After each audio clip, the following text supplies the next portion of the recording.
எல்லா வகையான டேலண்ட்டும் இருக்கக்கூடியவங்க வந்து இவங்க தான்.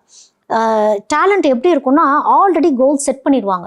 அந்த ஸ்டெபிலிட்டியிலேருந்து இவங்க மாறவே மாட்டாங்க. நீங்கள் என்ன சொன்னாலும் சரி, ஒரு விஷயம் பிடிச்சிச்சுன்னா எப்போவுமே பிடிக்கும், பிடிக்கலைன்னா பிடிக்கவே பிடிக்காது. என்ன சொன்னாலும் மாற்றிக்கவே மாட்டாங்க. இப்போ இவங்க ஒரு டான்ஸராக இருக்காங்க அப்படின்னா நம்பர் 1 டான்ஸராக இருக்கிற வரைக்கும் அந்த ஒரு போராட்டம் போராடுவாங்க. இவங்களுக்கு காம்படிட்டர்ஸ் இருந்தாலே இவங்களுக்கு பிடிக்காது, கம்பேரிசன் சுத்தமாகவே இவங்களுக்கு பிடிக்காது. ரொம்ப அழகாகவும் இருப்பாங்க அப்படிங்கிறது தான். இவங்களை அழகாக்கிக்குவாங்க. இவங்க எப்படி இருந்தாலும் சரி இவங்களுடைய ஃபிசிக்குக்கு எல்லாத்துக்குமே இம்பார்ட்டன்ஸ் கொடுக்குறவங்களா இருப்பாங்க. இன்னும் சொல்லணும்னா இவங்க சுயநலவாதிகள்ங்கிறத விட காரியவாதிகள். காரியம் பெருசா வீரியம் பெருசானா இவங்களுக்கு காரியம்தான் பெருசு.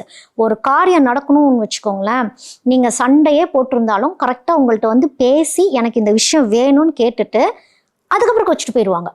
ஆனால் இவங்க கேட்குற விதம் எப்படி இருக்குன்னா அவங்களால நோவே சொல்ல முடியாது. அந்த அளவுக்கு ஸ்மார்ட்டாக பேசக்கூடிய ஒரு அமைப்பு வந்து ஏபிக்கு இருக்கும். இன்னும் அதை பயங்கர ஸ்மார்ட்டாக தான் இவங்க பண்ணுவாங்க.